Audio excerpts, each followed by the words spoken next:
Hi everybody, welcome to Spurverse, my scale model universe, and look what's on the bench. It is the Aston Martin DB5 from Eaglemoss, and she is a stunner.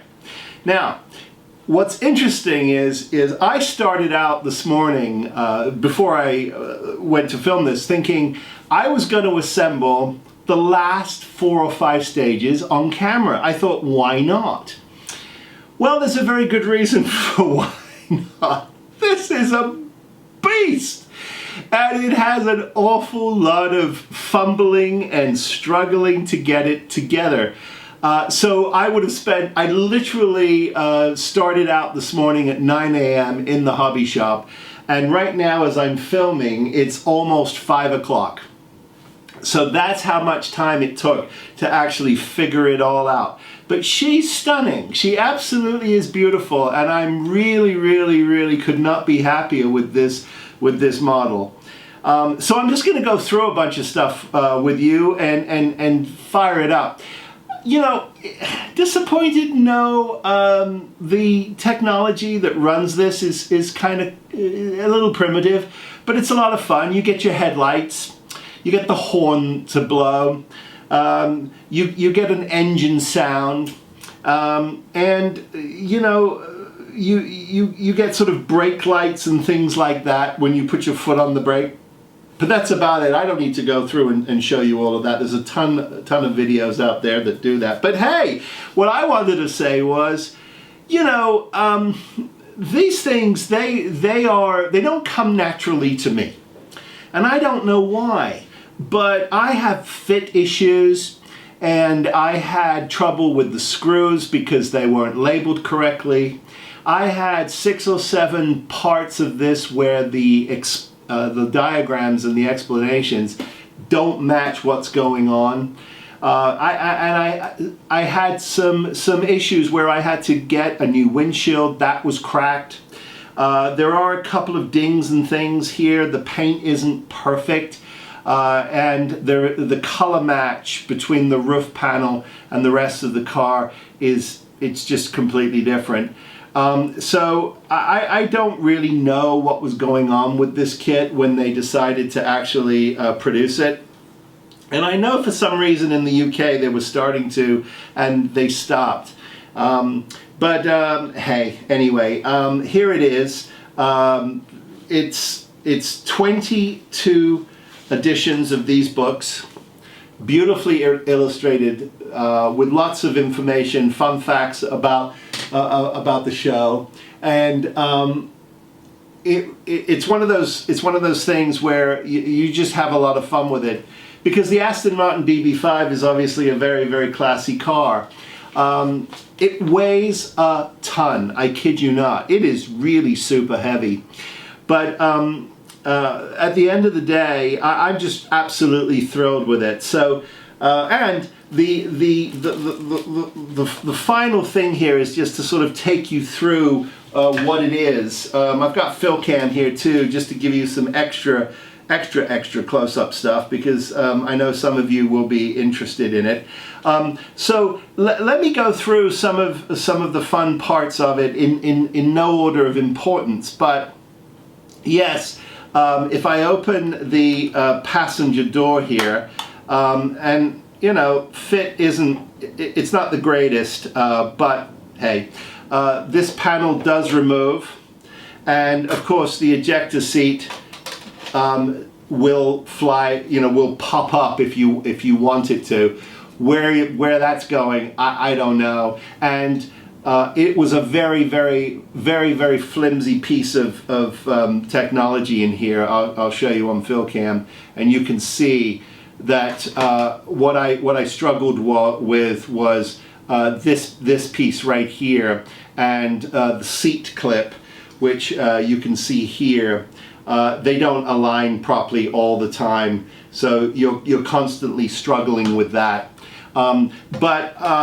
You know, give yourself a few hours, be very careful, and you can get things done. And as I said to you here, I don't know if you can pick it up on camera, but I've got some color match issues on my panels, which was sort of disappointing, to be honest with you. And I had a few dings that I chose to ignore and move on. I am on the lookout for some touch-up paint, although Eaglemoss is saying that they can't help me with that at the moment. But hey, all's fair in love and war, right? So that's the ejector seat. Sorry, I'm just giving my car a polish as I go along. Don't take my bitching, by the way, as I don't want to sound like a negative person. I'm really thrilled with this model, and I recommend that if you want to go and build yours, first of all, your sort of construction karma with these kinds of things is probably going to be far better than mine. And also, you know, at the end of the day, I think that there are some really great, some great forums online that can really help you. But Steve over at Scale Model Review, who has become a friend, he's an absolute gentleman, and he's building this kit stage by stage, and he has the patience of a saint, and he's showing you all the little issues that go along with this.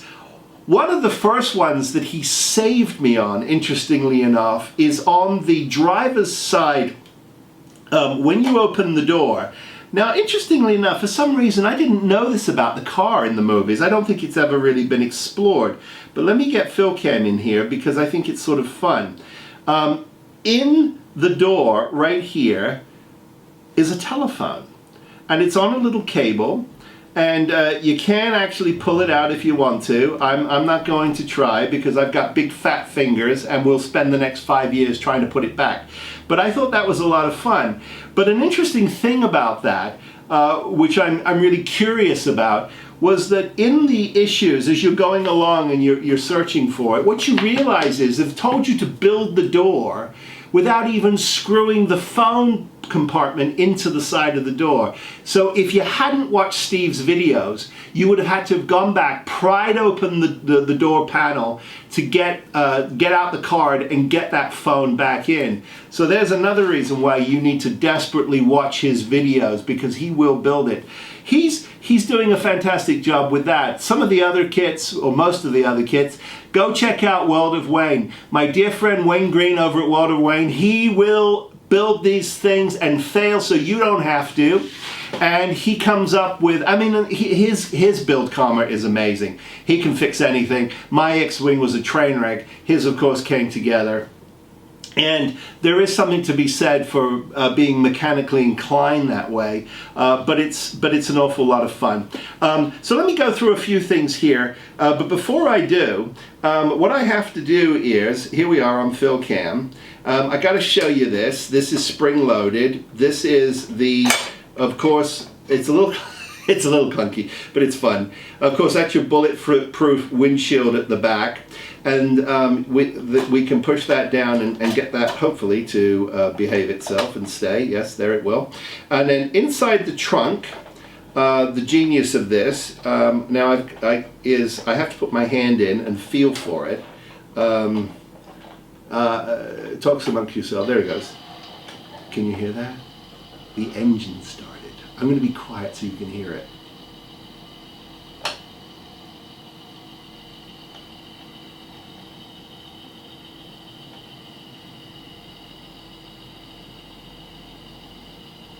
Isn't that great?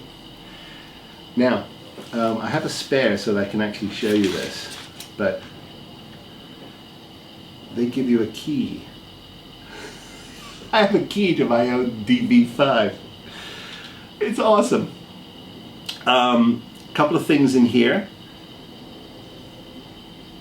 Only the driver's chair does that, so you can get into the back seat. My finger will allow you to hit the horn. Listen. Isn't that great? And also there's a little button here which we can push, if I can find it. There it is. And I'll come around the front so you can see, but the headlights are on. and I will turn them off, and I can turn them on. So that's sort of fun. And then I also have, I can put my finger on the accelerator. Listen, there it is.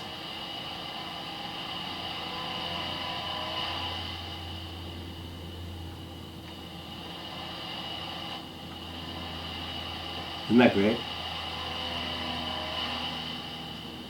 And then, so that's sort of everything that's going on in there.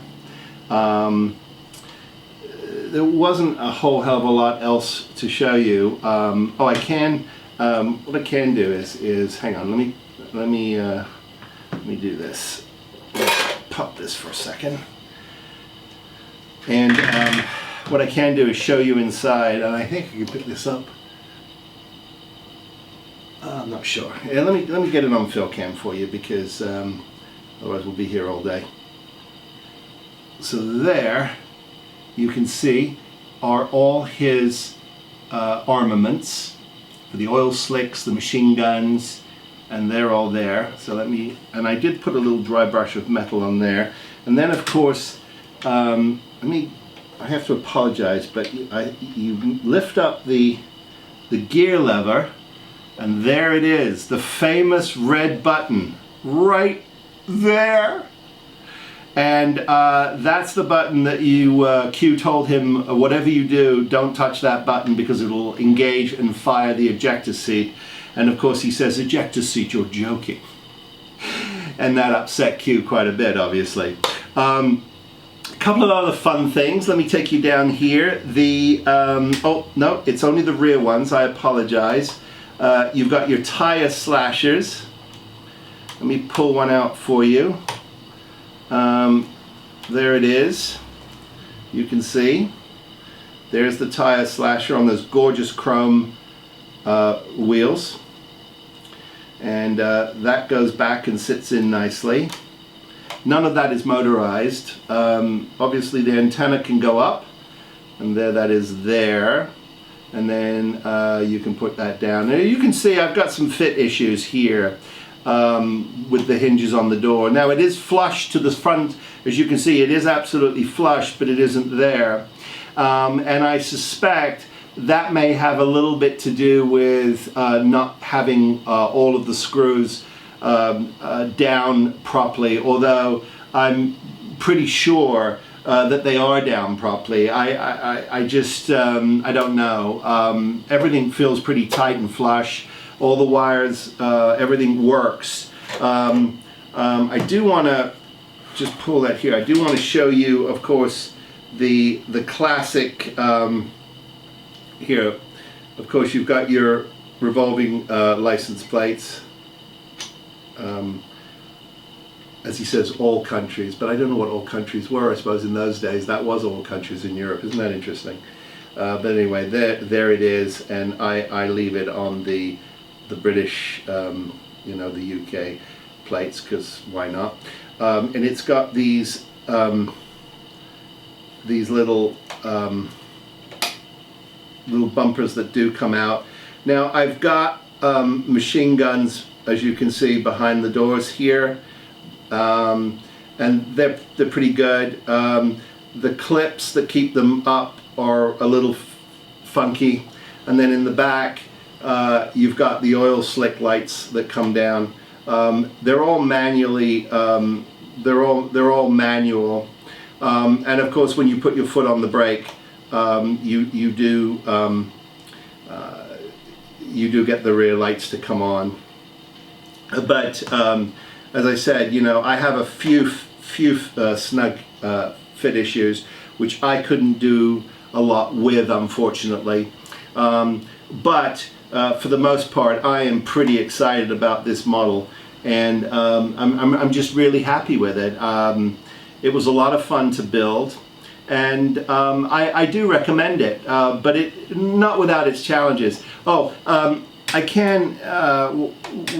I can also lift up the hood for you here, and the engine is pretty nifty, and it's got these wonderful little catches on both sides. I'll pull one of them up so I don't lose it. And we can look inside, and it's, of course, it's quite well appointed. Here, let me, there we go. Fan belts, all your distributor caps, spark plugs, filters, all looking pretty good, and actually relatively accurate. So again, a lot of fun. Well, there's only one thing left for me to do here, guys, and that is in book 22, stage 86A. Here it is, and we're actually doing something on camera. I kid you not, it's a car cover. So let me turn the engine off, which we'll do like that, and put my car cover on, my Aston Martin DB5 from Eaglemoss.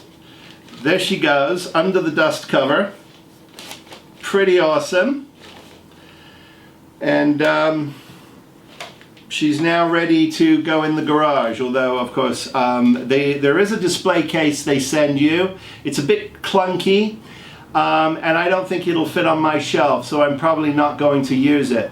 But I could have used that as an upside down as a tank and poured resin in it. I wouldn't have had a cracked tank. That's a whole nother, that's another conversation. But there you are, guys. It's the Aston Martin DB5 from Eaglemoss, built in over I would say the course of a year, but a lot of fun. And if you do want this, I will leave information on how you pick this up if for some reason you can't find Eaglemoss online.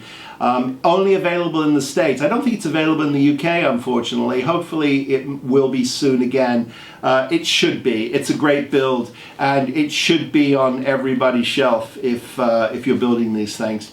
Anyway, that's it for this this update. Lots of fun. I'm going to be taking a little break, so I'm not going to be around. I am going to be up in Oregon for a few weeks. I'm going to try and build the victory and put out some victory videos. And I also am going to put out a couple of special videos, kind of just recapping the year and where we're going. And I hope that's cool with you guys until we really get back onto the bench, which will be in a few weeks. We'll definitely fire up in August and get cranking on a couple of new projects. So anyway, there it is. As always, until next time, please be well, be safe, build something, and we'll see you next time. Take care, everybody.